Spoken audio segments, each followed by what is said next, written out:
Thomas has appeared at previous immersions for us and always set the community on fire.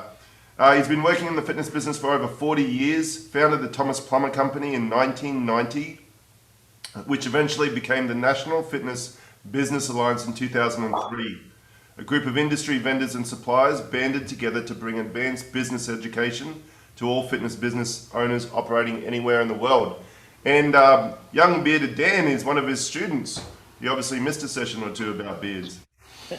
Thomas does about 20 workshops a year around the world and speaks in front of more than 10,000 people a year through numerous speaking engagements. He's authored 10 books on the business of fitness, which have remained the best-selling books in the industry for over 20 years, and several of the books are currently used as textbooks in college programs. One of the most popular Facebook sites in the industry, with over 100,000 followers, where he writes about business and life on an almost daily basis. I implore you to check it out. He is also the creator of the modern training gym concept in the late 1990s, which led to a complete revolution in the fitness industry. And we always value his opinion about what's coming up next for the fitness industry, which we're really excited about.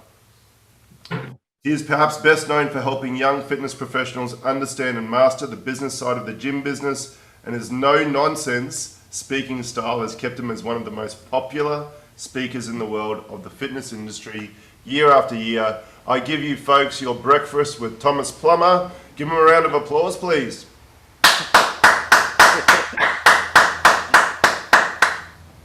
Thanks, guys, and you too, Matt. So thanks. So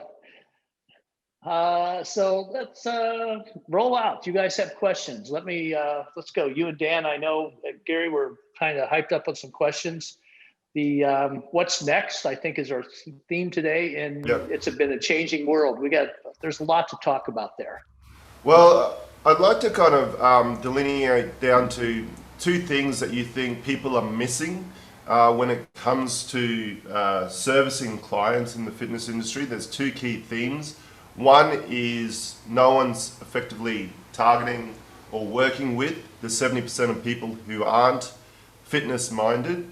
And the other one is the experience, like making your service not about fitness but about the experience. I believe those are the two key themes we'd really like to explore and give power to our community to action.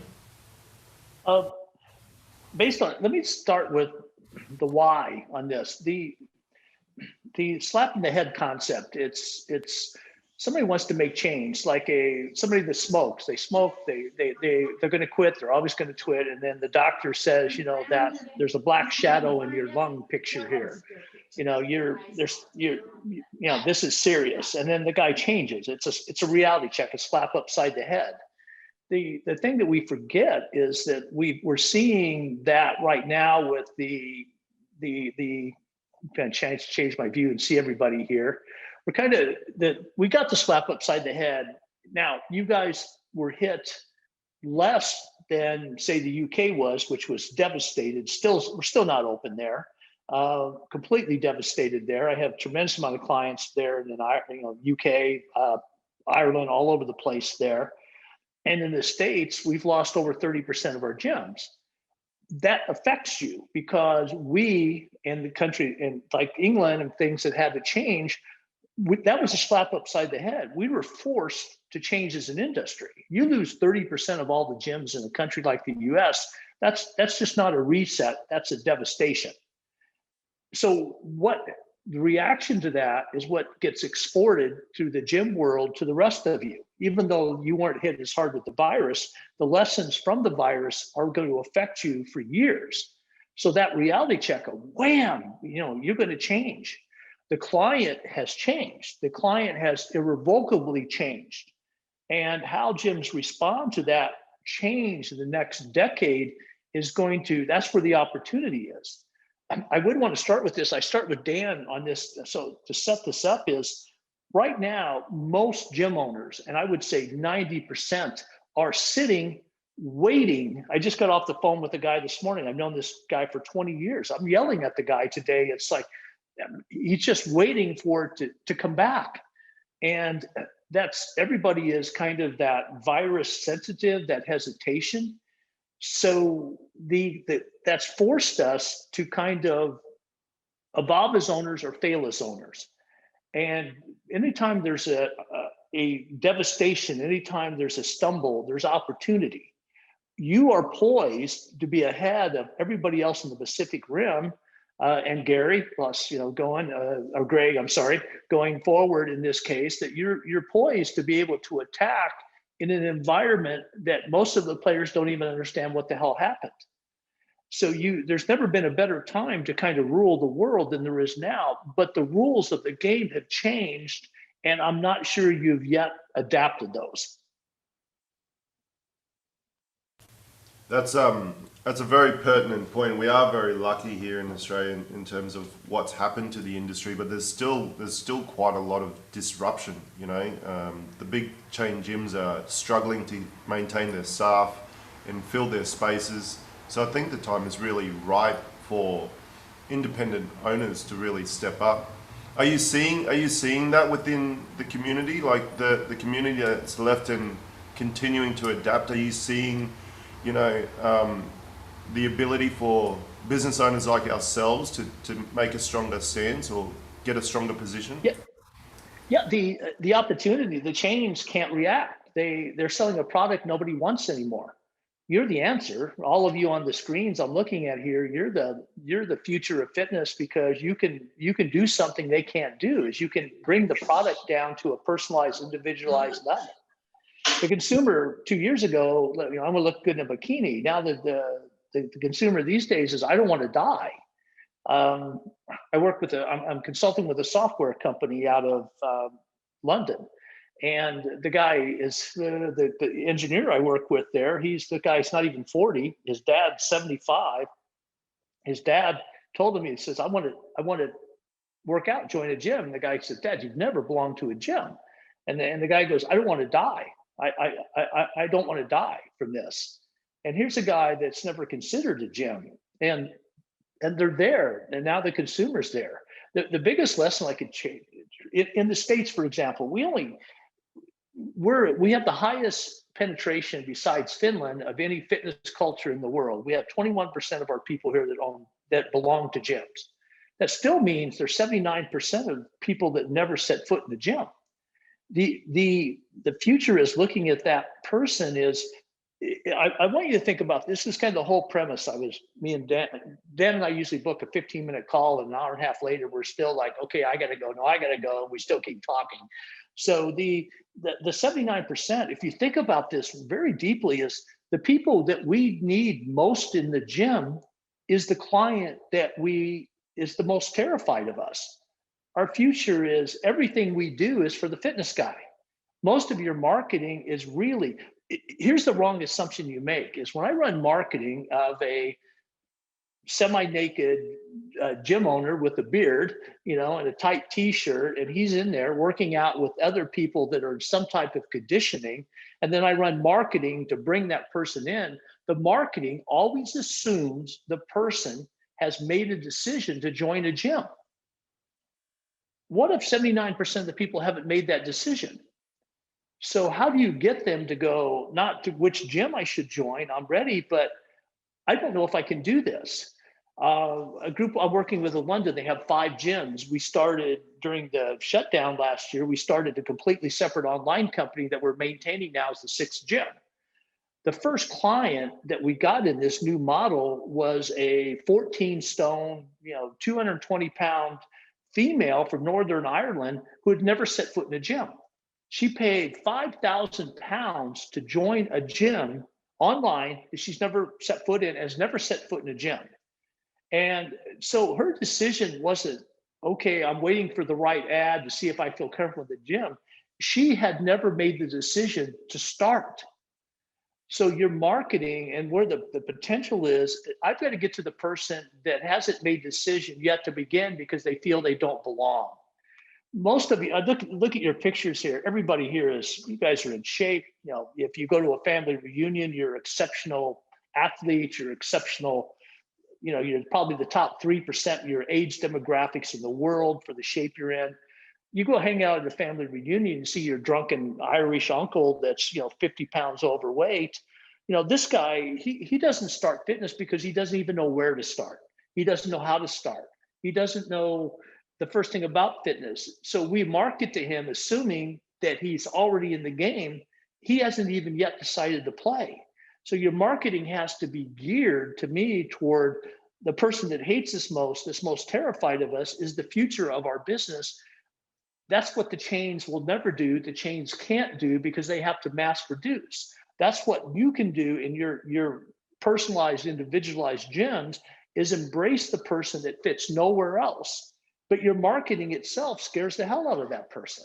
Your marketing scares the person because they look at you and go, I don't fit in. That person is so even shaped, and say, hey, look, we love you. We're going to go slow. Here's some of my clients. And then you got a client walking by going and doing a side pose, so the little narrow waist, and she's got a workout bra on and she's doing some kind of exercise. And you go, look what I've done. And the woman at home goes, that's what are you talking about? That's not a role model. She's the enemy. I could never set foot in your gym. I don't even feel.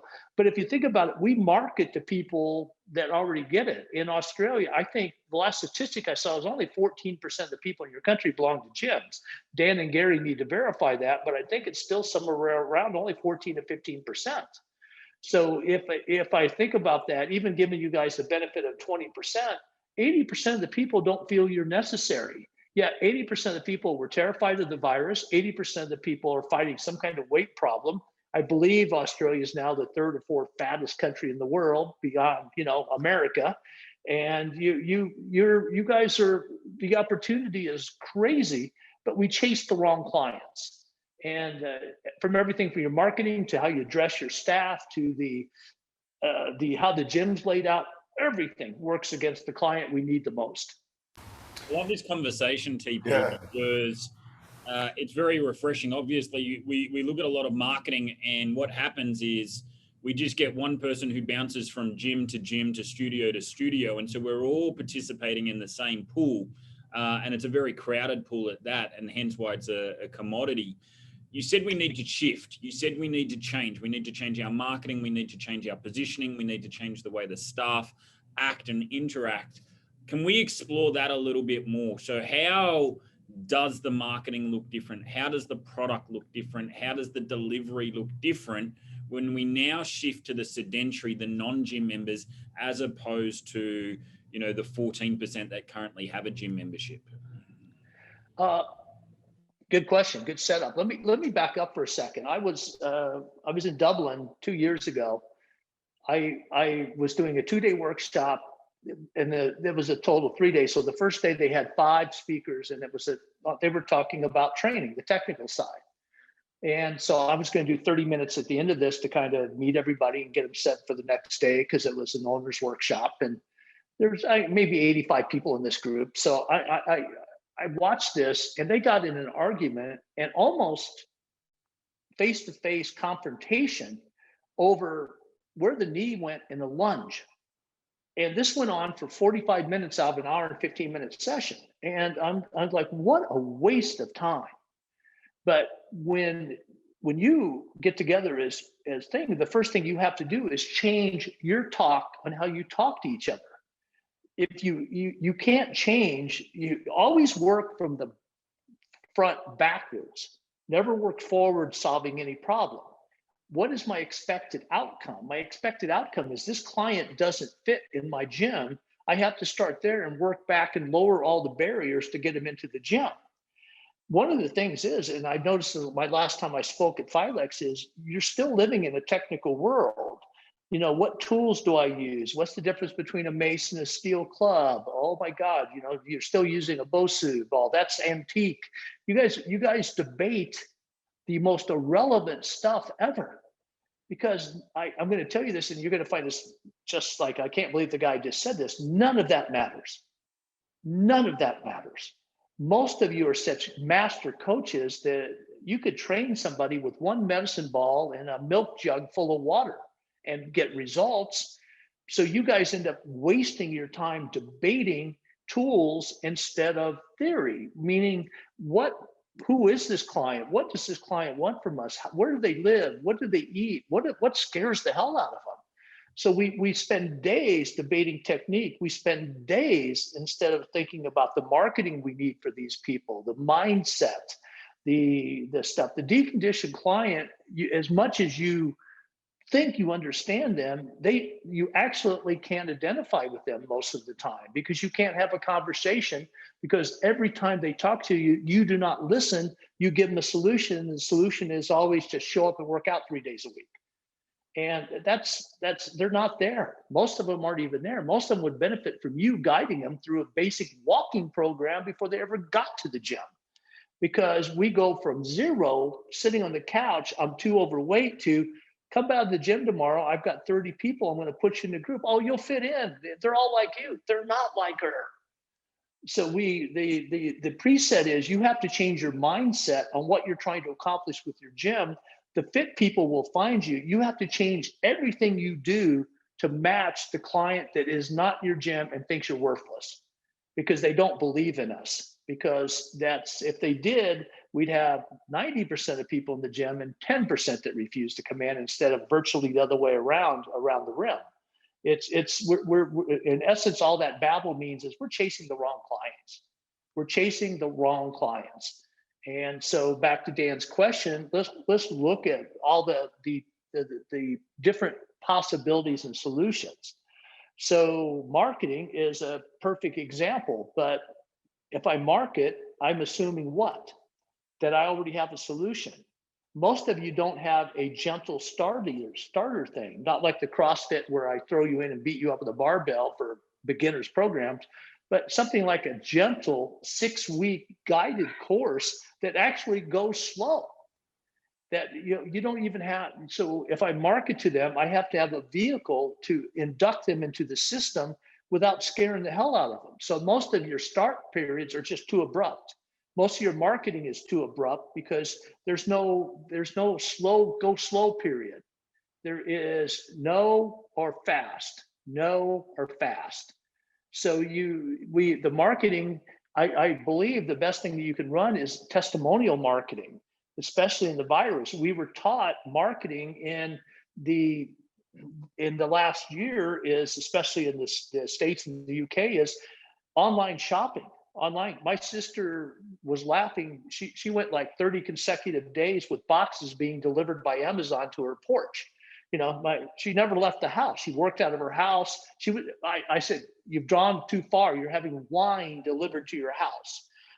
That's just like, you got to go at least to the liquor store to go see people. And we're taught to base everything on ratings. So if I read a book, how many of you buy a book on Amazon, but you look at the reviews, you never look at all the positive reviews, you go right to the worst negative review? How many of you all do that? We all do that. They've proven that technology. Amazon tracks that on how we look at products. We look at the worst review. There could be 50 good reviews, 4 bad reviews. We usually base our thing on the bad reviews. So what is a review but a testimonial? So the best thing you can do is, it's not about you. You should never be in your own ads ever again. You're not the product, but the testimonial, the people that you've touched should speak for you. And so the theme, I think a simple theme I would probably use over there is, yes, you can. That would be my marketing theme. If I was going to try to run all of you out of business, that would be my marketing theme to compete against you. Yes, you can.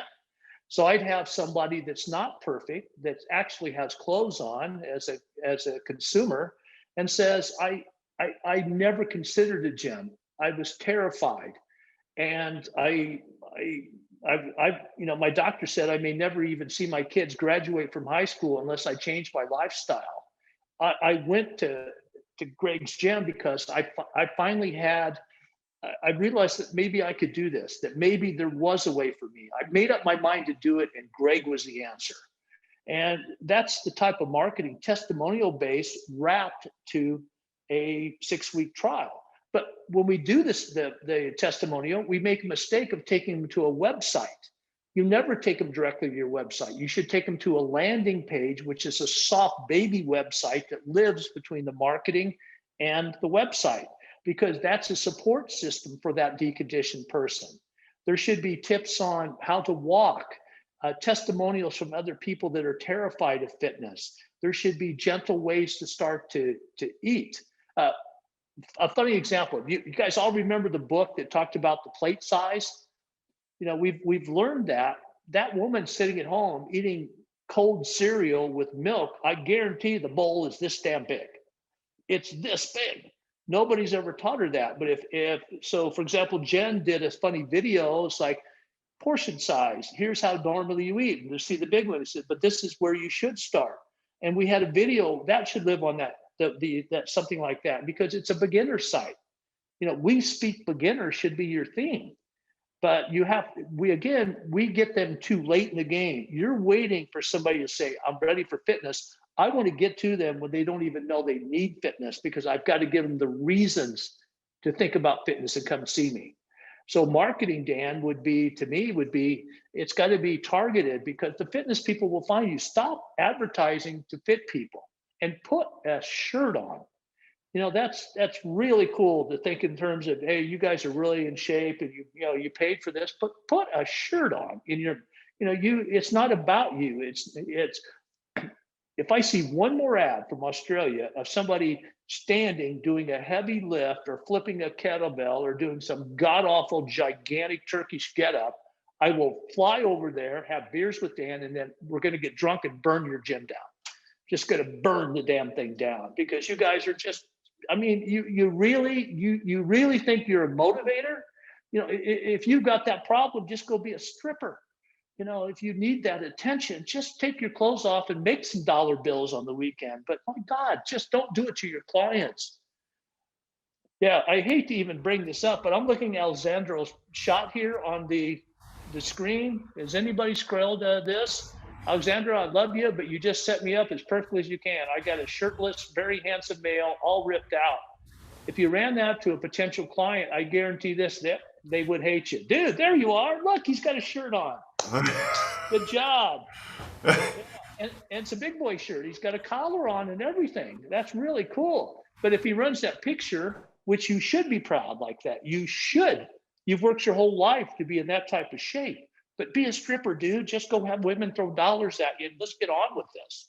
Because it kills your market. It destroys who we are, and it destroys the industry. I'm ranting on this, but it just fires me up. But one thing you can do as a group is band together to change the image of fitness in Australia. You guys can do this as a team. You have a huge penetration in this country. You as a group could be the next generation, the first generation that changes how the consumer thinks about a gym. And then look at what the chains do. Gary, back to your question, I'll circle back. Look at those guys, how ineffective they are at marketing, because it's always some semi-naked woman in a small bikini talking about losing 10 pounds and it's 50% off if I join today. So we're the bar is low for us, but we want to not just do that. We want to go beyond. Can I share with you a post that one of our community put up yesterday, which kind of touches on this. So this is from Kim. Kim's teaching today, so she can't make it live, but she'll love this. She recently heard a rumor that someone who worked with her once upon a time has made comments about her, that she was kind of fat and losing business because of it, and that as a PT she should look a certain way. It's her personal and professional vision, it's Kim's personal and professional vision to create a world where all people feel empowered and free to live a fit, happy and healthy life, where all minds, bodies and abilities can work together to challenge and support each other, to grow and celebrate progress and achievement as a community. Like, that's exactly what you're talking about, isn't it? It's looking for ways to welcome more people into the community. Take that and go a step further. What does she do now to prove that? So there's, look at these two, Rachel Guy, she's out of the UK, and look at Molly Galbraith. And they saying that and then posting pictures of yourself without many clothes on is the counterintuitive way to prove that. So if the person you just said now runs a picture of her and say, look, I'm just like everybody else, it's about you. It's not about the client. But if I run a picture of a client that's testimonial and she goes, my life has changed in here. I can pick up my 4-year-old for the first time. I went for a walk with my husband on the beach, and we were holding hands, and it was probably the most romantic afternoon we've had in 10 years. Fitness has changed my life. So I can either make it all about me, which they tend to do, a lot of gym owners do, or you make it about who you've helped. And it's not about you. You can't be that person. And trainers think that you're role models. So I get in shape and I wear tight shirts because I inspire people. You don't. You scare the hell out of people. It's just, you're not who you think you are in a professional gym. You're just not that person. So we're really talking about a different kind of aspirational, like in marketing, you know, it's been shown to be effective with effective within that population who are already motivated to exercise or overcome that hurdle, to show aspirational photos of where they can go. Like Dan, we've talked about this before, right?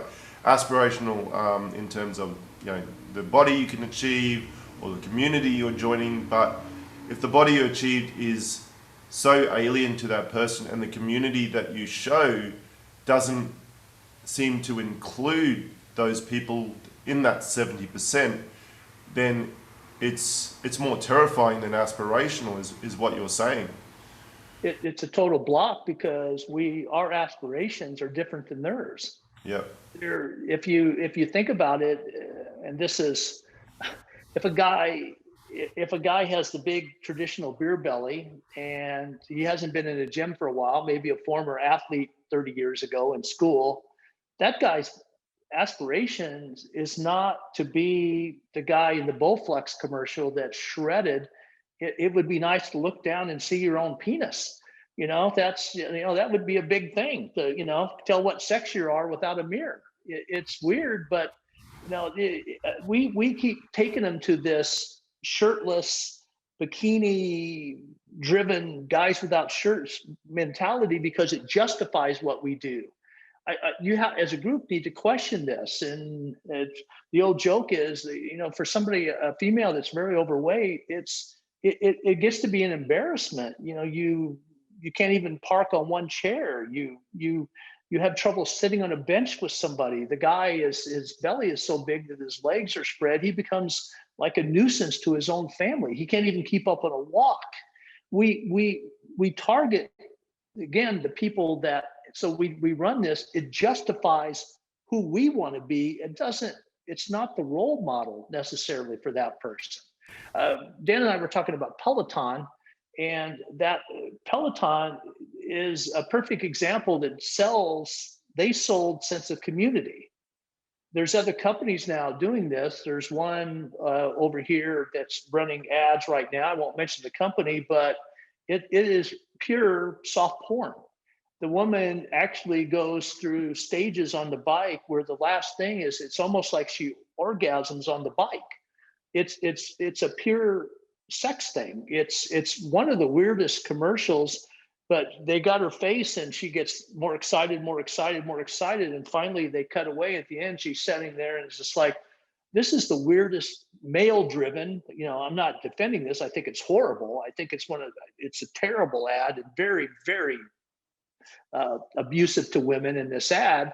But Peloton overcame it by the sense of community. They overcame it by support from fellow members, support from this. So they show people on the bikes, but they took a different path with what they did with that information. So when you try to do your marketing, you have to think about the worst case scenario, not the average case scenario. Because the people that love you. The fitness people will find you.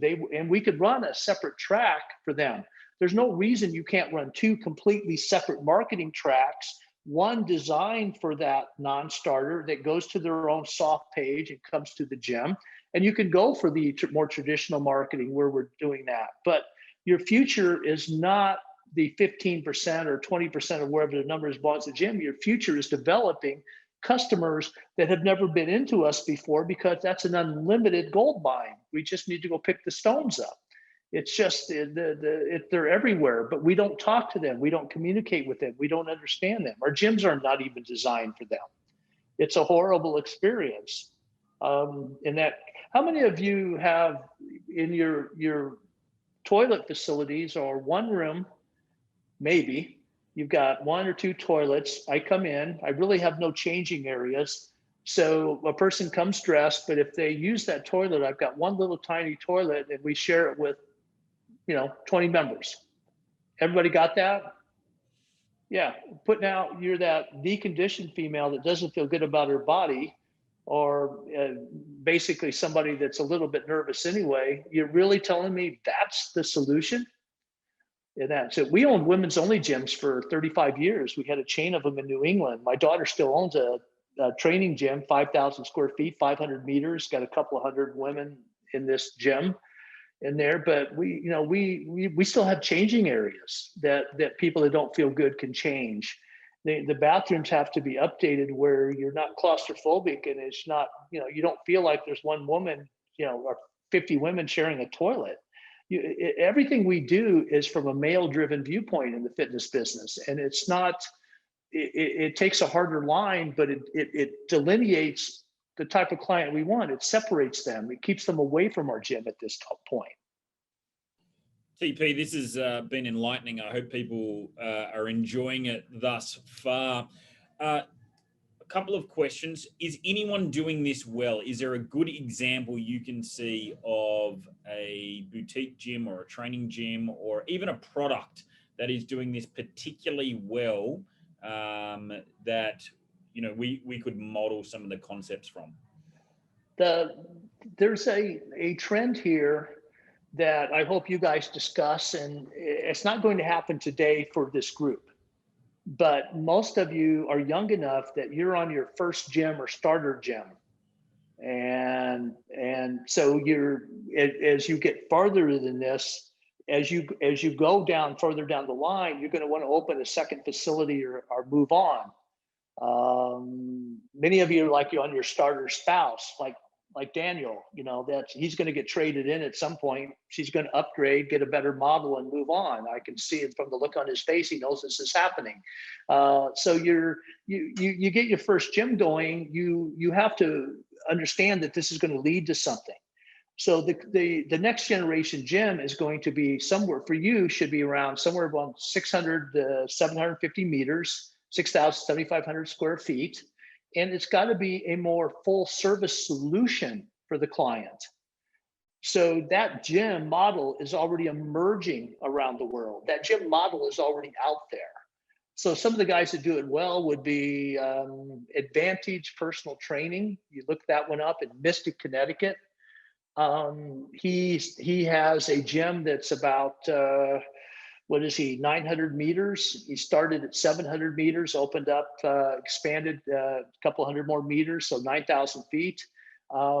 Pre-virus, with 325 clients, he was doing 1.6 million. And that's your big boy, big girl goal in the gym business now, is to cross $1 million in annual revenue. That's what you all should be looking for, 83,000 a month. That's how we separate your generation of coaches from the old generation guys that, I made 250,000. Good, that's a good start, but it's not the expected outcome of your businesses. If I can teach you anything, it's just reframe your thoughts. It's a great way to make a living, but you're trying to create wealth for your life. You're trying to create something that changes the world. You're trying to create something that becomes a legacy tool almost to you. So we get caught up where we buy ourselves jobs. We buy little gyms and do 50 hours of training a week, go home and have a pint and sit there and just like, what the hell happened to me? I'm working really hard. I'm training, but I'm not building anything. I'm not creating anything. So to answer Dan's question, the next generation is going to be those bigger gyms that can can service the client more. And Dan asked me to talk separately what's in those two. But so this Advantage Personal Training, I think, does an amazing good job. Pittsburgh North, the city of Pittsburgh North Fitness. He's about 1,000 meters and does a really wonderful job. He specializes in the fitness after 40 market. He came out of the virus quite well. But again, he's bigger than you're used to, but he represents what's next. And that's the topic of this workshop. What's next? You're next. But your gym now, just because it's small, doesn't mean that's how it's going to be. We have to strive toward what this is going to entail. One I mentioned in the past with Dan is Seacoast Kettlebell. Seacoast Kettlebell is in a town of 28,000 people, has 550 clients, and the guy sits on about 900,000 a year. That's not a big number for us. I wish he would push a little more because the guy has the potential, but he's getting there. He's really starting to push this to the level that. But again, 28,000 people. That's a good revenue source. But again, he's about 1,100 meters. The gym of the future has to be beyond just training, because you have to be able to deliver the what's next. So Dan, you want me to go into the experience stuff now? I guess, are we? Yeah, well, I'd love to, just before we do, and I think they're interrelated actually, so I think it's a nice segue, is let's talk about what a full-scale next generation gym looks like. So what are when we talk full scale, what does that entail? And then that will obviously segue nicely into the experience itself. If we're looking at the way training's traditionally done, it's one thing: we train. We do nutrition, but that's almost always as a secondary thing. It's not a primary driver. And most of you coaches just give away nutrition as part of your programs anyway.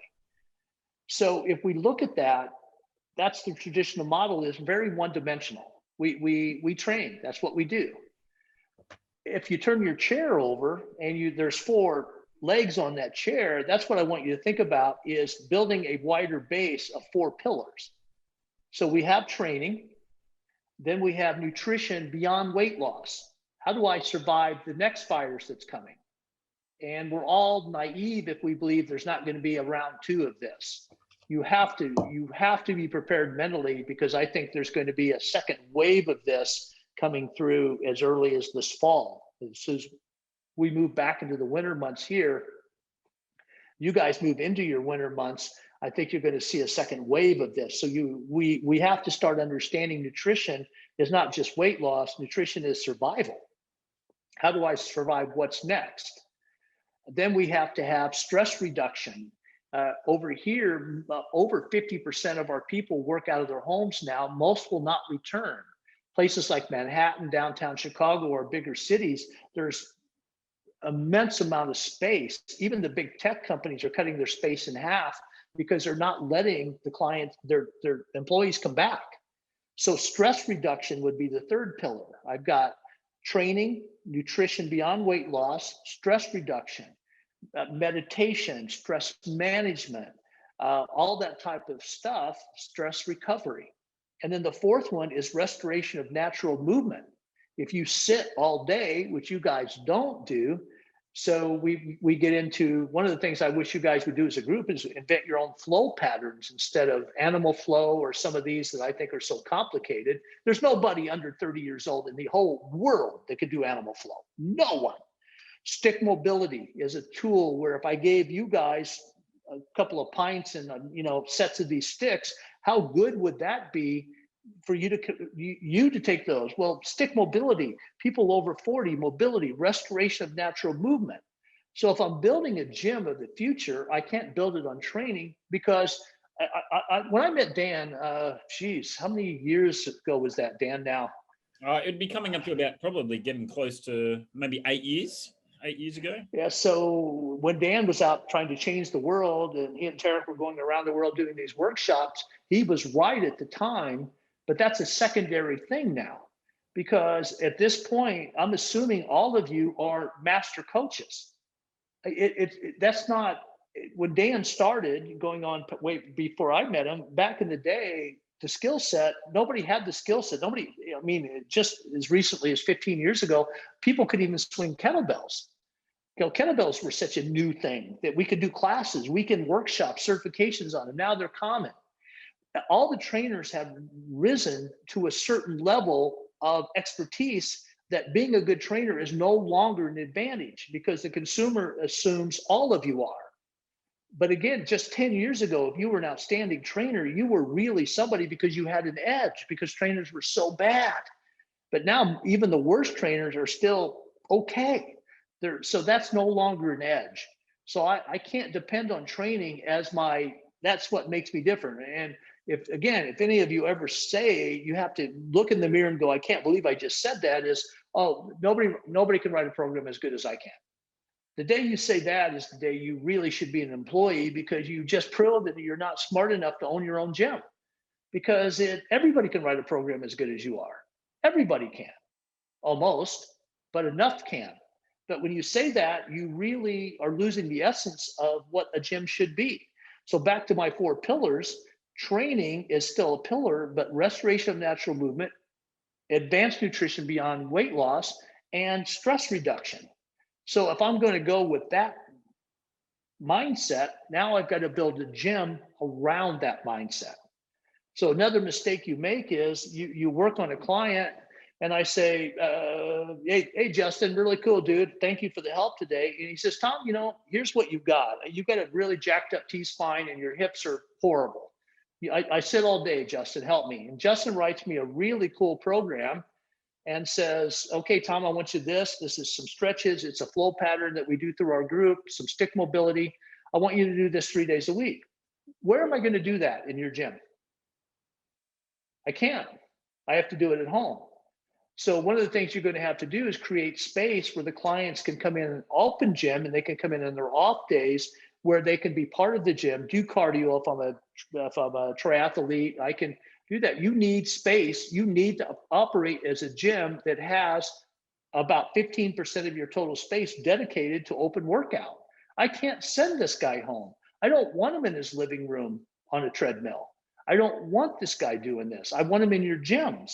I need to own this guy. So Justice says, Tom, come on in. Over here, we have 40 square meters of softer flooring. This is where you'll do your restoration work. I've designed a program for you. I go, thanks, Justin. 2 days a week, Tom, you're going to work out in our small groups, 2 to 3 days a week. I just want you to stop by the gym and just do your program. It's going to take you 20 minutes. And then stop at the sports performance bar, have a cup of really kick-ass coffee, double espresso before you work out. And before you leave, have a $6 shake and linger. Because I'm working out of my house. I want to sit and look at people. I've been staring all day. I've been staring at my walls all day. My dog's here all day. I just need to go somewhere. I'm going to go down, sit down. I'm going to work out, and I'm going to sit and stare at Jen, because it's the first female I've seen outside my house in 32 days. It's like, hi, Jen. I'm just going to drool and sit here because I have not been out anywhere in months. So Justin puts me in motion, but I've got to have a place to go. So when you think about building a gym, you have to think of the third spot in their life, the great escape. This is where you're part of my life. I want to hang out with your gym. So I leave my work at home. I come in 20 minutes early, have the espresso, talk to the funny kids behind the counter. I go do my workout. I'll stop, and I see my buddy Greg sitting there. So Greg and I were doing flones, having a $6 shake, talking about it, and then we both head out. Because you're part of my community, it's not about the workout. You have to understand, it's not the workout that's the future. The workout is a given. It's the experience of the fitness, and you've got to build a gym that works and creates the experience. It's how fitness is delivered that will separate you in the next 10 years. It's not fitness, it's the delivery system wrapped around the workout. And we get so caught up in the madness of the technical aspects of working out that we forget that how it's delivered. So I walk in, I don't walk right on your floor. Your gyms are too small. Beginners, it's like, oh my God, my ass is going to be displayed here for everybody. I don't feel good about this. I'm right on the floor. I walk in, there's a nice big wall with your logo on it. There's a performance bar with shakes. I can peek around both sides and see the gym. There's high cafe tables, and there's people up there actually not working out, lingering, having a cup of coffee, having some this. Well, good, it's a safety zone. I come in, I walk into the gym. I feel good about this, but that's part of the experience.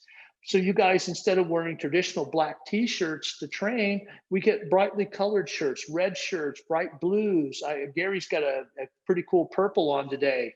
So I get into this because black is intimidating. It's the standard issue, but it's what we've done as trainers for years, but I can't do it. I've got to, because if you think about this, how many of your clients are over 40 and how many of them have money? All of them?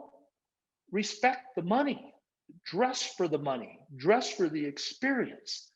So that's what you have to think about in this stuff. I was talking to Dan about one of my favorite restaurants over here is a place called Capitol Grill. I love it. There's I think 27 of them in the country. They're a high-end steakhouse. If I'm traveling, I usually tend to hit there at least one night because it's so good. But it's good. The food is great, but there's a lot of restaurants with great food.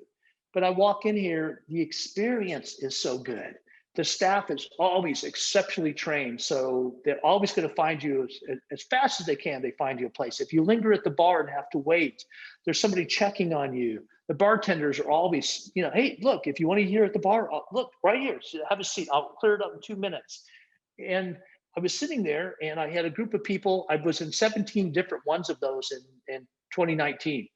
So I'm telling the guy, I said, look, I've been in your restaurants all year. And I was laughing. I said, I brought my guest tonight. He says, you brought him back? I said, yeah. I said, I've been in your store 4 times this year, but I've been in 17 different ones. The guy appears about 10 minutes later, sets a $100 bottle of wine on the table. He says, thanks for being such a loyal customer. How cool is that experience? How cool is that? But we don't do that in the gyms. So the word I'd like you to use, I'll get off this rant in a second and let these guys ask questions again, is write down the word elite. The word elite is what we're trying to strive, because we're the anti-gym. We're the anti-chain. So the word elite, if I've got 100 clients, and let's say I've got 40 one-on-ones and 60 small groups, the one-on-ones, I'm going to spend approximately $50 a month per client on gifts to them. So one month I might give them a great bottle of Pinot Noir from New Zealand. The next month I might buy all of them a gym bag. The next month I might send them a nutrition package with supplements and protein powders. Next month I'll send 3 or 4 bottles of wine a year. My small group, I might invest $20 to $25 per month. Now, most trainers won't do this. They go, how can I afford it? My goal is, how can you afford not to? I'm a money guy. I don't validate my choice with you. Validate my money. It's not about the stuff. It's the fact that you respected the money. It's an elite training gym. But if you think about even something as simple as that exercise, so all of a sudden in here, Alessandro gives me a bottle of wine this month. I go, dude, that's too much. Thank you. You don't have to do that. Next month, I get a gym bag. I said, man, what are you doing? Next month, I get a nutrition package. I said, stop it. He goes, no, you pay me every month. My gym exists because of you paying me. Every month that you're going to get here, you're going to get something special. Thank you. We appreciate your money here. What's my obligation now? Stay longer, pay longer, and refer. It becomes your marketing plan. I feel obligated to help this guy out. He's so gracious. To me, I'm a money guy. It's just $40. It's just a gym bag. But you know what? The guy cared enough to send me a gym bag. He said, thank you for the money. A lot of bad trainers are so excited all the Christmas presents they get. I'm going to tell them, don't give me a Christmas present. If you want to do anything, throw money in the bowl. I'm going to give it all to the food bank. I'm going to give it to a charity. I don't accept Christmas presents. I don't need it. You are my Christmas present. Thank you for being my clients. We don't do that because we think we're such a vital part of their life. We forget who really pays the bills, and it's not you. You're the ones getting paid. So back to Dan's question, if I build a gym, I've got to build it on the experience of eliteness. So we don't build locker rooms anymore. We build 8-meter little baby high-end hotel bathrooms. I have my own sink, an enclosed shower, enclosed toilet. I shut the door. I have my own baby mini locker room. And I shut the door. I've got a place, really nice place to hang out my clothes. I do my shower. I leave, staff lights down, next guy comes in. Because that individualizes it and respects it, but it's an alternative as sitting on the toilet trying to put your shoes on because you don't feel good about your fat thighs, which our female does, or a guy with the beer belly does. So if you're going to build a gym, start with the expected outcome of that client that's afraid and build backwards.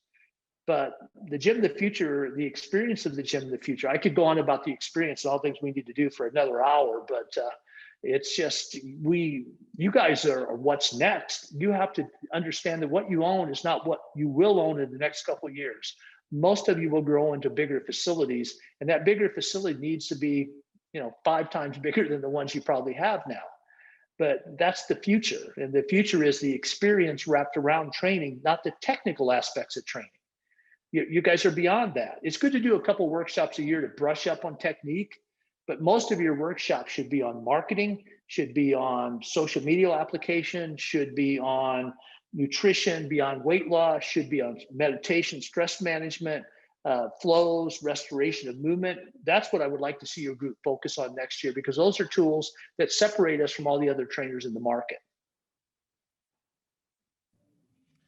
Sorry about that long rant. No. That's exactly where I want to take this conversation. I put a quote that, we are now in the experience business. We're not in the exercise business. And I think a number of people resonated with that this week. I'd like to explore the experience economy a little bit more with you in terms of how do we facilitate this.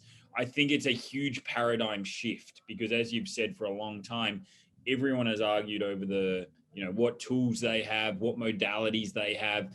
And that's been their USP, has been the modality or the programming type or whatever. I got screens that demonstrate the program and everything else. So how do we now make this paradigm shift where the experience is the USP?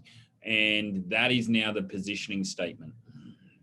The expected outcome is I want to own the client. I want to own them. Meaning, sorry guys, that's a rookie mistake when you don't turn the ringer off on your own phone and you teach how to do these workshops. So that's a rookie move right there. So when you start this, start with the expected outcome. So what am I trying to create? I want to own a place that the client comes in, but they want to come early, they want to linger, and everything they need in their fitness life is available under one roof. So then I have to make it an experience where they come out of there and go, it wasn't just the best workout. It was, they want to go home and go, I just enjoy going that place. It's the best part of my day because they can't put the words on it, but it's just, everything was right. So the book itself, there's a book called, I gave these some Dan called The Experience Economy. Look, get that book, find the one that's been rewritten. It's a newer version, The Experience Economy. Book called Moments by Chip Heath. Something Moments, but Chip Heath, Heath, Moments is in the title. I forget the full title. Very, very good book. Giftology, GIFT, Giftology. That's a really good little read. And Never Lose a Client Again. Those are the 4 books that start talking about business relationships beyond the norm. Give you an example, Disney. Most of you have kids. Everybody eventually shows up in the States and they want to do a Disney thing with their kids. It's kind of a rites of passage somewhere for people all over the world. Disney has a market lock for $100 per person. They get you for $300 or $400 for your family. And they'll do 70,000, 80,000 on a crazy day, 100,000 people through Disney World in Orlando. But they realized there was another client. So they have a client, they built a place that seats 1,000 called Discovery Cove, but they only let 800 people in at a time. And for almost $400 a person, you get all the food you want to eat, drink whatever you want, and you get 15 minutes guaranteed with a dolphin. You get to hold and pet a dolphin. But they built a park based on the experience, not the volume. So when you look at a old Fitness First location or something like that, those are volume based. They're a complete volume based business, meaning the experience is secondary. I just sell, lose, and replace. We're trying to retain. So we have to build retention tools. So in that type of gym, for example, I'd want a nutrition office. I'd want probably an 8 meter to 10 meter office, whole rack of supplementation, my stuff. I sit side by side, never across a desk. I have a wall unit. I sit side by side with the person because I want to be able to reach up, pull supplements off the shelf, kind of talk to them. I might have a low table with 3 seats. So if it's a husband and wife or a couple of some type, I can sit down and talk to them gently, and we can kick back. because nutrition is part of this, I need to sell that as a separate add-on. But the client expects a total nutrition solution. They expect it. It's not something I give away. Don't embed it in your stuff. Sell it as a separate 12-week wrap-on called an accountability program. Use it as a separate entity. So I expect to see that when I come in. I expect the many locker rooms. I want to spend money on lighting and paint instead of going with that bare minimalist thing that most trainers do that's cold and sterile. Choice of floor coverings, my turf colors, and besides death green. Look at Frank Nash training system, stronger personal training. Look at this guy out of the Boston area, stronger personal training. His turf area looks like Neapolitan ice cream. There's like 4 crazy colors, but he changes his turf every 3 years because he likes to fire up the clients. Look at how extreme he went with lighting and with this juice bar. I'm not recommending that, but look at these 2 sites. Look at Rudy Fabiano, Fabiano, Fabiano Design. Guy, I've known this guy forever. He's the best single design architect in the world for the gym business. He's built little gyms, but he's built $100 million gyms, and he's probably done 700-800 gyms by now. Look at his site and look at the colors. Look at some of the design features he puts in. And then you want to see crazy, look at Coco Black, Cuaco Black. He's in Manhattan. He's an architect that did Frank Nash's gym. He pushes a little too far. It's a little too trendy, I think, for people that don't want to reinvest every couple of years, but Frank doesn't care.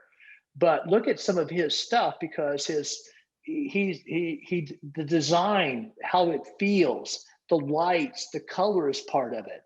What we usually have is a guy that opens a gym. He has no sense of color.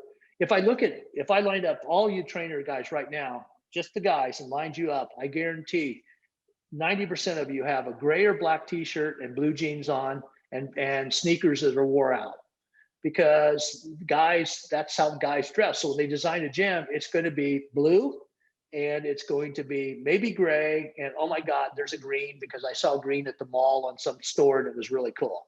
It's like, really, come on, man, you have to have a designer. So that's something maybe Dan could bring in as somebody to talk about lighting, color, design as energy features. So if you write this formula down, light plus color plus sound equals energy. Light plus color plus sound equals energy. So when I'm building a delivery system, I have to control all those 3 factors to get the experience right. So if you go into a really good high-end restaurant, they control those. The lighting is always set perfectly. The music is always set for the number of people in the room. The light, the color, the sound, it's the muted colors with a high-end restaurant. Or if you're in a trendy place in downtown London or something, central London, it might be a little edgier, but they do that by intent because that's their demographic. So the experience starts at the front counter with a performance bar. It starts with the tables, and the first thing starts with how you dress your staff. It dressed having an open area. It talks about even the pod system and how you train. I recommend 30 square foot mini gyms.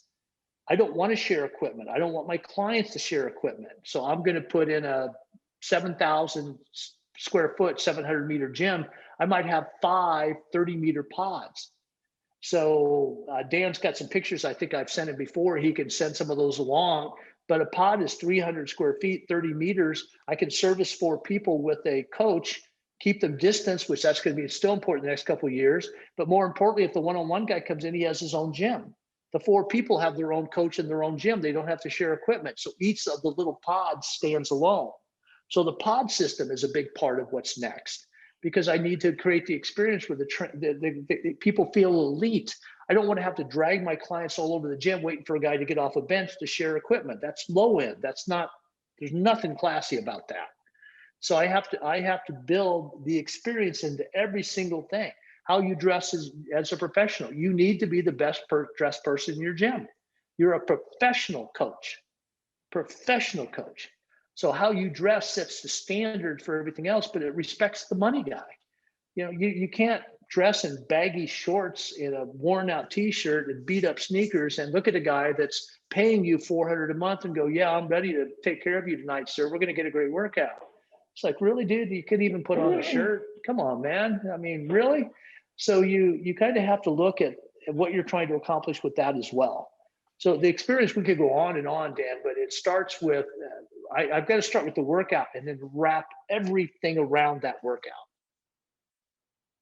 Fantastic, TP. No, that's super helpful, and I think it's obviously given people a ton of ideas. I want to switch gears a little bit now.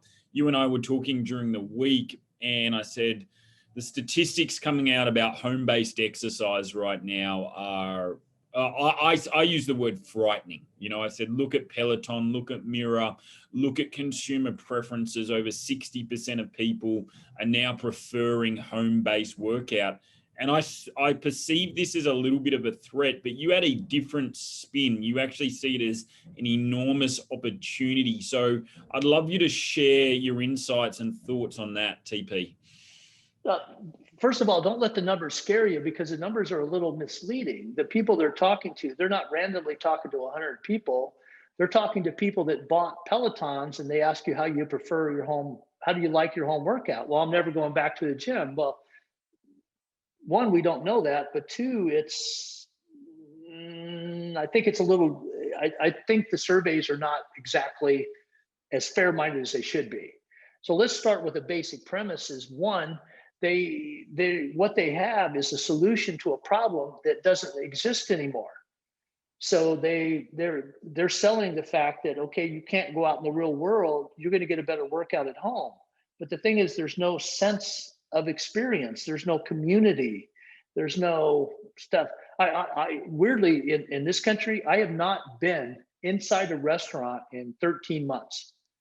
I just can't do it over here. You can't. And just maybe in the next month, I might be able to go back inside a restaurant.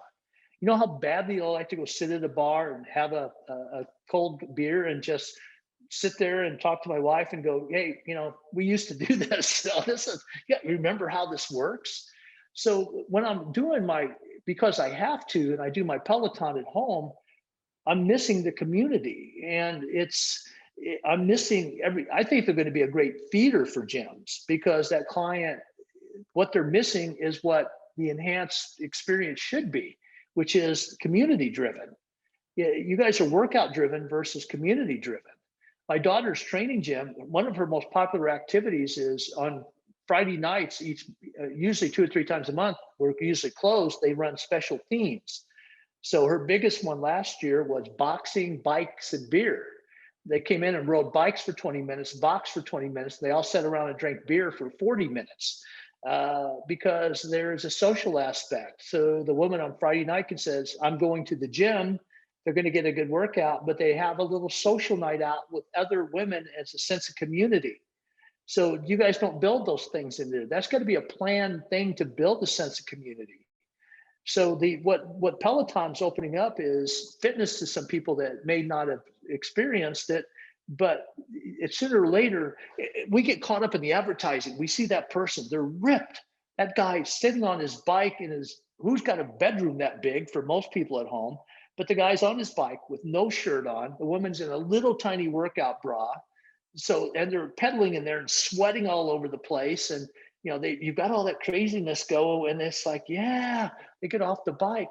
That's not who's on these bikes. Who else on that bike is some big fat guy in his underwear pedaling slowly, watching the fitness chicks from New York. He's not the guy. So those guys, they miss the community. They want beyond the gym, beyond the bike, beyond the home lockout. They need to get back in the world. The problem is you're not the solution to them now, because when they go to the gym, you're still all about the workout. You still, how many of your gyms that I come to your gym, I walk in, do my session, and go home because there's no place to linger. I have no place to hang out. That you killed the guy. You're the problem, not the solution. Well, Tom, we're too small, they can't linger. Yes, that's what you had last year. What are you going to be next year? So you have to go beyond that. You have to create that space. You have to create the community. How many of you have parties like that planned, scheduled 2 or 3 times a month, where you get people together and have some fun events, Saturday workouts at a park? You guys, I'm going to be at the park. I'm going to haul all the equipment down in my truck. I'll be there. Let's go work out and have something fun. You know, let's do some surf runs. If you're by the beach, let's go do some surf runs. That's hard. We'll flip kettlebells and do surf runs. Cool, that's good. And then we're going to sit in that, I'm going to buy everybody beer for an hour. You have to plan community in everything you do. How do you connect people? One of the things that the online training, the reason that fails is the connection point, because I need to be 6 days a week with nutrition, text, emails, even old school, god awful printed newsletters. I need to have 6 days a week, something popping up on a 20-minute meditation, guided meditation. It pops up at like noon every day. I needed restoration. Here's a 3-minute flow. Get off your desk, do the flow, follow along, or go to the library on YouTube, do the flows. I need to be in the guy's face 6 days a week because I have to be the bridge between online and that. That's what Peloton is starting to do well, is to create that bridge that beyond the workout. And that's what we have to catch up on. We don't build that bridge. I need 6 days a week of making this guy feel like he's part of the community at the gym, but you don't touch him. You set his appointment, he goes away. You're not really sending fitness tips because all the stuff you post online is really pictures of you lifting weights. So we're not using that tool. So Peloton has taught us that we need to build community, but we need to exploit the community by connection points. And we're not very good at that yet. So that 6 day a week, constant drip, drip, drip every day of stuff from the gym that motivates me, inspires me, gets me up off my desk to do a 3-minute flow. All those type of things are there. And we could also do that with online. I'll throw this in at the end just to confuse everything, but most of you should run separate online businesses. They should run as completely separate standalone businesses with a separate checking account, separate business name, a derivative of your name, and run these and start to target postal codes that my gym is too far away from, but where I know their money is. So I target the next town. I know where the postal codes are, where all the wealthy people live. I can target that and run completely online business. If they want to come to the gym, they can, but the support material, both of them get it. My brick and mortar clients online, I use the support material as a bridge between the brick and mortar and the online. So it's very important to build that stream down the middle. And then, so I keep them connected to both sides of it. But we haven't done that yet because we do the workout and send them home. I don't want to go home. I want to hang out in your gym for a while. Build a bigger gym next year. Next time you guys expand, go for the restoration, go for the retention, build it based on that point. So am I afraid of Peloton and those? I think it's the best thing that happened to us because it's opening up a whole new market for us. And it's teaching us what we need to do to evolve. I think that client is bored to death sitting at home. That client that's been sitting at home in the US for a year, you guys imagine what it's like, Greg, how bad it is in his market in the UK? I mean, if you think about this, the gyms over there have been shut down 9 out of the last 12 months, basically, most of them. You think that client's not doing this? We opened for a month and a half. One of my clients has 5 gyms there. We opened for a month and a half. In a month and a half, they did as much business for 5 clubs in 1 month that they did 5 years ago at all 5 clubs for the whole year. The whole year, they did that business in 1 month because the pent-up demand. We're getting ready to open now. They sold 176 6-week trials, still starting at would have been 1st of March. We're not opening over there till the 12th of April. We already have 176 trials sold for a gym that's not even open. Yeah, the 5 gyms are not even open. That's how far down the path these guys are. The pent-up demand. I'm not worried about Peloton. I'm worried that you guys aren't ready for that client to come in, that we can own this client. I'm more afraid about you than Peloton. Brilliant, TP. Fantastic. Look, we've got 13 minutes left, and I thought what I would like to do now is, rather than Gaz and I ask questions, actually open it up to the floor. So you've had, no doubt, several knowledge bombs delivered, lots and lots of thoughts. Now's your opportunity to clarify maybe some of the things TP said. I know, people are throwing things in the chat, so unmute yourself, or I can read it out on the chat. I might start with Trace. She just wanted some clarification. Why should the online name be a different name to the bricks and mortar facility? Because at some point you might want to sell the brick and mortar and move to Bali and sit there and run a completely separate online business. It gives you an exit strategy. It gives you an out. If you stay in business, cool. But if I run it as a separate business and it can equal the revenue I'm doing in my brick and mortar, it gives me a second out. Or if I sell one part, I don't have to sell the other part. It's all a part of the escape strategy. Why don't you just read them, Dan? I think I can probably get more in if you just read the questions. Okay, awesome. So if you guys can chuck them in, that would be really, really helpful as we go through. Fiona Keeble, I'm just scrolling up. Fiona has a phenomenal space with Matt, and they do a lot of movement restoration. And Fiona says, I'm qualified in stick mobility and animal flow, which we modify for our clients who can't do it. We incorporate this into our training/layer. Are you saying it should be a totally different layer? Separate room. That should be a separate, softer floor. That should be on the schedule. In a perfect world, if I had a 700-meter gym, I'd like to see a 40-meter boxing enclave, alcove, meaning 3 walls, no door. I'd like to see a restoration space of 40 meters where I have separate stick mobility and everything, because I can do it without shoes on or do it in just my socks.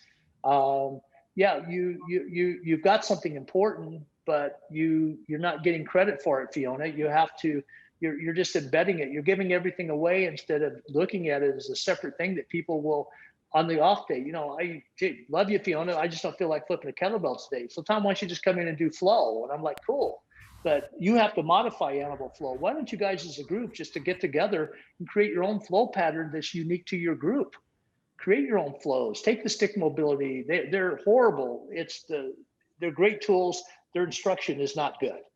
So, but if I give all of you sticks and we all play for, a full day Saturday, how many cool workouts could we come up for people of all levels? So we need to reinvent those products and do it. But yes, you need to separate it. In a bigger gym, I'd like to see it as a separate experience within the gym, Fiona. You paid all that time to get to that point. Take it to another step. Finish it, girl. Finish it. Beautiful. I think we see the same with nutrition. We embed it and we don't separate it. And we dilute it when we do so, but we also don't get the full benefit. That's why one is a separate nutrition office and a separate track going 6 days a week. When you guys look at the Seacoast Kettlebell, look at some of his videos he did on cooking demonstrations. They do that in his nutrition person's house. He's shooting them on an iPhone. They're funny as hell. A lot of them, the seasonal ones, are really cool, but why don't we do that once a week? Well, you guys could shoot those. Dan could shoot those, pick up the cost of them, and then everybody could chip in and everybody could share them. So you could have somebody like that could, somebody could broker it for the team.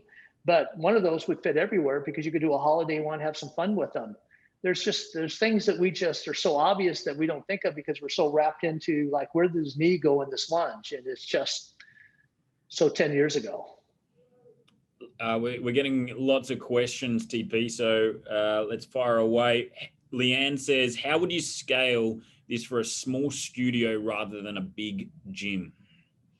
You got to start somewhere. The first thing I can learn is the elite client. I need to reframe in my head what this client is and what this client means to me. And so I'm going to start with there. So I'm going to use the word elite. I'm going to turn it into an elite training gym. I'm going to start to rewarding my clients for the proper behavior, which is paying me each month.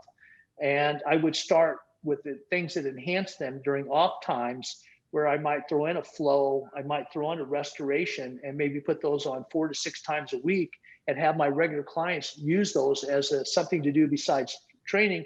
And they can do them in smaller groups. So even my one-on-one guys can come in and 4 or 5 of them can jump in and do a flow together. So I break up the isolation. This is an important term, but write down repetition fatigue. If you guys are taking notes, repetition fatigue means that, geez, Fiona, love you. Matt, love you. Greg, love you. You guys are all perfect. You guys are great. Justin, you're a great coach. But you know what, Fiona, I've been working out with you for 2 years. It's not that I'm not getting anything. It's just you're wearing me out, girl. I've heard all your stories, who you're dating. You've heard all my stories, who I'm dating. It's repetition fatigue. So I'll just go down to Orange Theory. And what happens is we should reinvent ourselves often enough that I don't need to go anywhere for the new experience. It's the stupid thing, but it was online. This woman she was 45 years old, and still had her hair the exact same way she did in high school. And the stylist on the show was arguing back and forth with her. And he finally the guy goes, why don't you give your spouse a break and at least, let them see a new look of you. Just do something different just because you're wearing that person out. It was hilarious because, you know, it's just like reinvent yourself. You know, it's like, it'd be like being with a different person. Just so I come to the gym and all of a sudden the gym has changed up and all of a sudden Fiona's got these flow things in this really cool space. And we've got the props like the stick mobility and there's 8 or 10 guys I haven't even met. All of a sudden I'm not bored anymore. All of a sudden, Fiona took her expertise and gave me a new way to entertain myself. So we kill repetition fatigue. You wear me out because you got nothing. So even the small gyms, you can start to make these changes within the gym because you do have the space. Love it. Thanks, TP. Trace, she says, we have our business set up, including the bathrooms, exactly as you say. We have treatment rooms, etc. So I'm happy I'm on the right path. We run all these as separate programs and spaces. Should we operate at more of an open style facility to suit the times? And then further clarification, that is, we have programs for mobility, beginners, recovery, disability, and the like. A layered pricing structure would be where I have a price point higher up where it's inclusive, but I would sell some of those services as a separate basis too. So I'm going to use the both. I want the clients, I don't want to build it in, but I want to have a level where a client pays that they get a lot of those support services. Nutrition is a perfect example. As I mentioned, it should be run as a separate standalone business and not embedded. Separate office, separate presentation, separate supplementation, everything. So if I've got that, I need to exploit that. So looking at that facility, how big is that facility, Dan? It's big. Trace has got about 700 square meters, Trace. Is that right? Okay, so 7,000 feet, that's the gym of the future. So to me, I've got to start with this number. Are you doing $83,000 a month or yes or no? No. Okay, so that's where I start. I've got to back from there. So to me, when I try to fix a business, meaning I want to perform at a higher level, I go back and look, is the structure, the prices and everything perfect inside? So I've got to get that market, you know, we could tear into this a little more, it'd be a fun business exercise, but we look at where the market is, your prices are probably too low, your volume instead of return per client. Then I have to look at the services, the price structure, then am I getting enough paid trials in? That size gym to me needs about roughly 20 to 25 paid trials a month. I should add about somewhere between 15 to 18 members. In most any suburban market in Oz, I need to break $250 per month per client. So I would backtrack to see where that breaks down because my goal by the end of this year would to get that to be $83,000 a month. So I have to look at those services and packaging them to the clients a little more aggressively, but marketing them outside as a separate standalone as an introduction to the gym. Especially nutrition. Nutrition can be sold as a completely outside product with a completely different website, different social media. Nutrition should be a standalone business that's housed at your gym.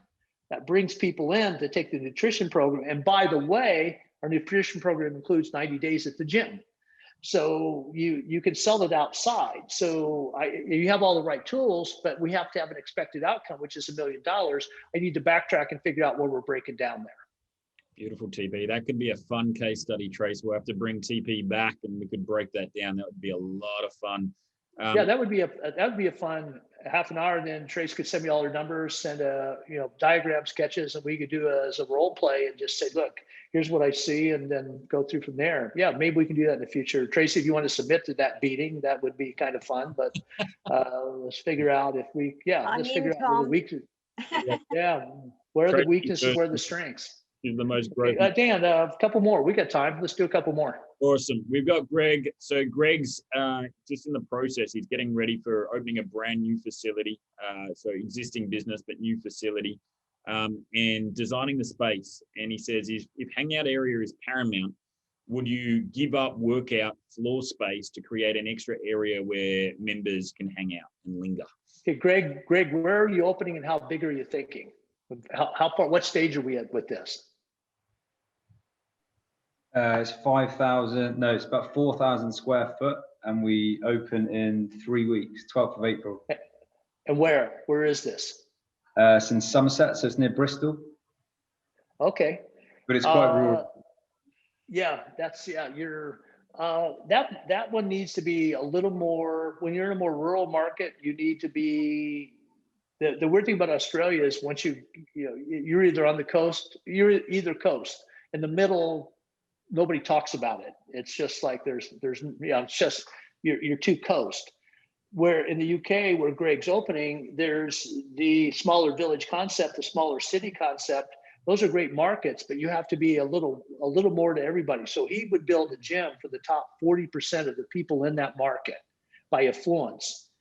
The thing in that smaller market is the gym becomes such a part of my life because I really don't have that many entertainment alternatives. So I want to linger. So in 4,000 feet, I would take about 20 to 25 meters or square feet for a little entry-level juice bar performance center. I put it up against the wall, not to waste space, although you have plenty of space. I'd have about 60 meters, or Greg, 600 square feet is open access space. The pod system I advocate, again, I think, Dan, if you don't have that, Dan, those slides, I'll send them to you again. But little 300-foot gyms within a gym, I'd have at least 3 pods, 3 mini gyms, some open space, and some open cardio. So so would I take that? I'd have, if you're a commute, if people are going to hit that, take the train, go into a bigger city to go to work, I would have 3 of those 80 square feet or 8-meter bathrooms and 1 regular bathroom. If it's not a commuter thing, I would have just 2 to 3 oversized bathrooms, depending on the commute. Most of the people in the smaller rural markets don't necessarily hit you and then go to work. They hit you, go home and change, and then go to work in the morning. So I'd have to know more about that. But in that case, I'd want to go that way. So answer your question directly. Yes, I want to maximize my workout space, but I do want to get a few extra things in. Most guys are sloppy on their workout space. They think they need like endless seas of equipment. The mini gym solves the problem because it forces you to work into smaller areas. You use your space better. That's why the pod system is so effective. Beautiful. I think that is the last question, and we're right on at 9:30 on the dot, TP, and we're respectful of your time. We know that it's Friday night over there, and you've no doubt got a hot date, so we don't want to hold you. Okay, so final thought. May I throw out one final thought, Dan? Please. Okay, so the world has changed. You didn't get hit directly, but you're going to get hit by a second wave of change that's coming your way because of how the rest of the world had to adapt, and will have to adapt for the next 12 months.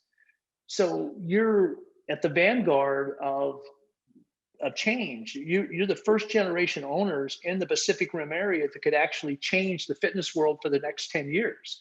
You're the group. So when you start to think of this, my final advice is let go of 2019. Let go of everything you think you know about fitness. Look at the reality of the fitness world as it is today. Skip 2020, as the fitness world is today. And most importantly, embrace what will be, and stop trying to recreate 2019, which was really a version of 2000. So most of you are dated because you cling to what was, or not willing to let go and embrace what can be. That's why I respect Dan and Gary so much. Dan is a guy that he always asks me about, where are we going? What's next? He seldom asked me to recreate. We solve problems together once in a while, but he asked me the right questions: is where is this going? So you're in a group that has that foresight, and that's very unusual in the world. There can't be 5 to maybe 10 mentorships in the whole world as progressive as you guys are. The whole world. I've got clients in 30 countries. They just don't exist like you guys. So you're really, if you get together, pool your resources, change your mindset, start to think about where this business can be, change how you even talk to each other, change how you talk to your staff, start to really embrace the concept of the experience of fitness, everything wrapped around the workout. You can be tremendously wealthy in this business if you start to think about what can be, what will be, not what was. So just kind of reframe your thoughts on that, Dan. Take that challenge with these guys and lead them in that direction, man. You're so good at that. Push harder. Thank you, TP. Yeah, it's been an absolute pleasure. What a great way to kick off our weekend. Let's just showcase our appreciation for the great man. Thank you, guys. Nice to see some of you again. Some of you meet again.